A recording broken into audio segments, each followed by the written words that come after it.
Selamat siang semuanya, perkenalkan saya Indra Ekip Sirait dengan angka MPM 2313-04179. Saya salah satu mahasiswa Pendidikan Bahasa dan Sastra Indonesia.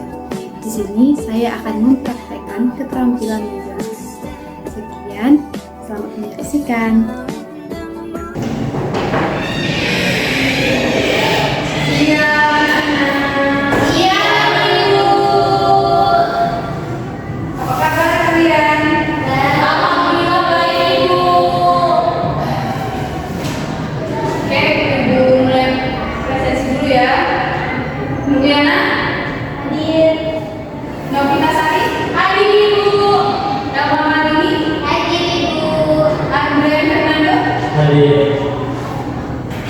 Pelajaran apa sebelumnya kalian? Matematika Ibu. Semangat ya? Iya, pusing. Ya udah itu kan dari kalian, bukan dari Ibu. Oke, baiklah. Kemarin kan kita mempelajari apa? Siapa yang bisa jawab? Teks prosedur. Nah, sekarang kita akan membahas tentang membaca kritis teks berita. Kalian tahu kan teks berita itu apa? Tahu. Mungkin kelas 11 nggak tahu apa itu teks berita kan? Selanjutnya, sebelum kita masuk ke dalam materi, kita mau pemanasan dulu. Ya, maaf Bu. Nih, nggak boleh gitu kan? Ini sudah siang-siang. Bang, berdiri. Elma. Kalau Ibu bilang aku, kalian bilang suka membaca. Aku suka membaca. Aku suka membaca. Lebih keras. Aku suka membaca. Silakan kembali.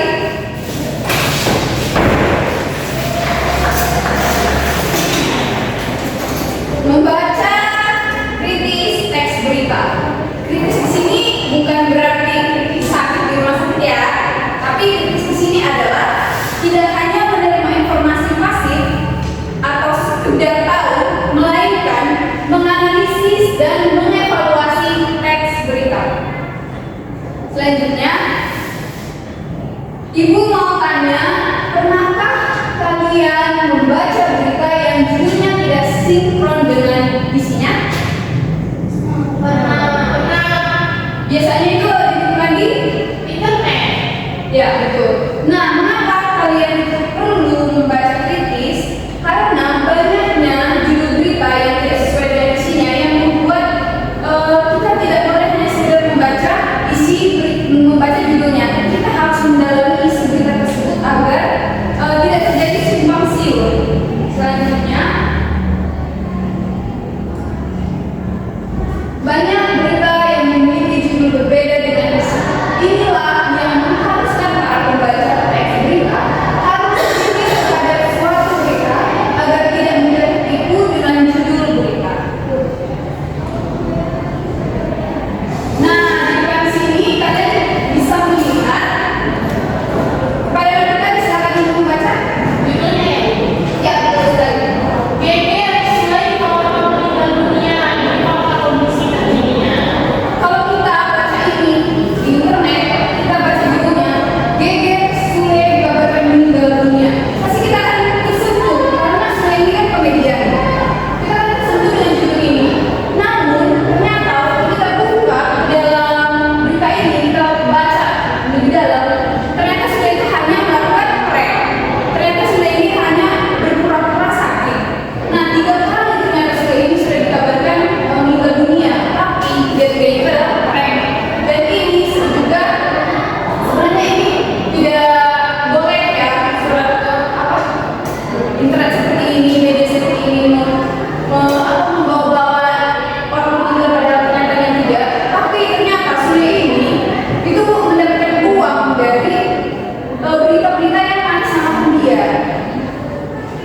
Selanjutnya, agar menjadi pembaca yang kritis, ada 4 hal yang harus diperhatikan.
unsur 5W plus 1H dari berita yang telah dibaca. Betul. Jadi berita itu, setiap berita adanya kejadian itu pasti mengandung 5W plus 1H. 5W itu apa? What, when, where, why, and how. Whom atau who. Dan 1H adalah how. Bagaimana kejadian itu terjadi.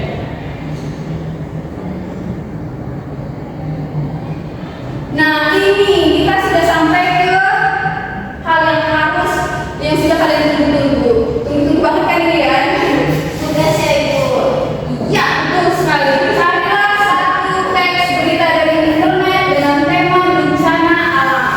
Jadi kalau ada yang bertanya Ibu, kalau cerita tentang artis atau berita tentang artis bisa nggak? Bisa tampil nggak kamu? Kenapa ini tidak boleh? Kamu nggak baca ya? Kan kamu udah SMA. Ya Ibu. Selanjutnya lakukan analisis unsur 5W+1H pada berita tersebut. Kemudian setelah menentukan unsurnya, berikan evaluasi mendalam terkait berita tersebut. Ini tugas ini dikerjakan di satu lembar kertas label folio, kemudian dikumpulkan kepada dua kelas. Sekian materi kita pada hari ini. Siapa yang mau memberikan evaluasi terkait pembelajaran hari ini? Saya Ibu. Kepada Mama ini silakan. Jadi kenapa kita itu harus membaca berita itu? Yang pertama, agar kita itu tidak cepat menyebarkan berita bohong atau berita hoax. Terus agar kita itu juga harus memahami 5W+1H.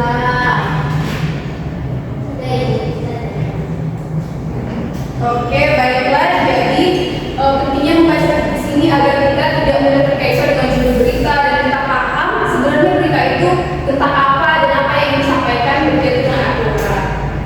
Baiklah, murid-murid sekalian. Oh ya, silakan Liliana. Kamu boleh selanjutnya itu ke tugas. Yang tugas itu selain tugas. Nah itu maksudnya setelah menentukan unsur terus berikan evaluasi dalam berita itu maksudnya bagaimana Ibu? Setelah menentukan unsur berikan evaluasi mendalam. Contohnya, kalian sudah membaca berita tentang gempa bumi di Bandar Lampung. Ada dua yang mengangkat berita ini, sampai dua media yang mengangkat. Jadi kalian bandingkan antara media satu dengan media yang lain. Apakah media yang satu itu sudah mengandung unsur 5W+1H ini? Apakah satu lagi media satu lagi itu tidak mengandung unsur 5W+1H atau hanya mengandung unsur 4W+1H atau 3W+1H? Selanjutnya, kalian berikan evaluasi itu artinya apakah itu benar-benar terjadi? Apakah kejadian itu memang benar adanya? Jadi kalian berikan evaluasi dari berita tersebut. Ibu kalau misalkan satu berita itu nggak ada 5W+1H, misalnya nggak ada satu hana cuma 2W aja, itu bagaimana apakah berarti kita? Berarti kalian memasukkan itu dalam evaluasi bahwa berita tersebut tidak mengandung satu hal, tidak mengandung bagaimana kronologi kejadiannya. Jadi tetap berita itu kalian masukkan, bisa kalian masukkan, tapi masukkan itu dalam evaluasi kalau ada unsur yang tidak tersedia di dalam berita tersebut. Masih ada yang mau ditanyakan? Kepada kita silakan. Ibu mau nanya untuk pembatasan waktu pengumpulannya kapan ya? Besok. Bu. Iya. Dikumpulkan sama kelas ya? Iya, betul. Karena ibu pernah melawan seperti kalian, jadi kalian juga harus merasakan. Astagfirullahaladzim. Tidak, ini dikumpulkan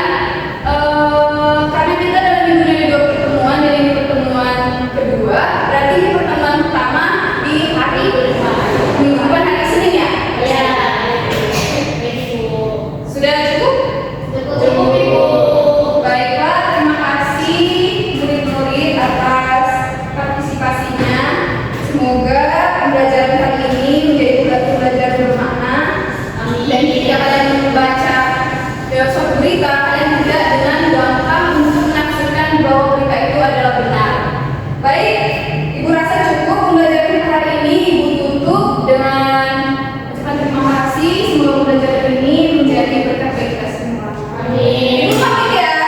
Ibu izin nggak ini? Di sini. Makasih. Makasih, Ibu. Hati-hati, Ibu. Di jalan.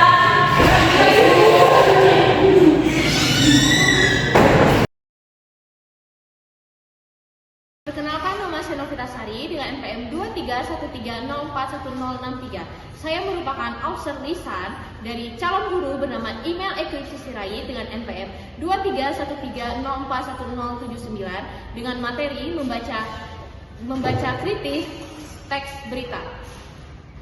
Baik, pada observasi lisan ini keterampilan yang dipraktikkan oleh calon saudara guru email adalah keterampilan menjelaskan.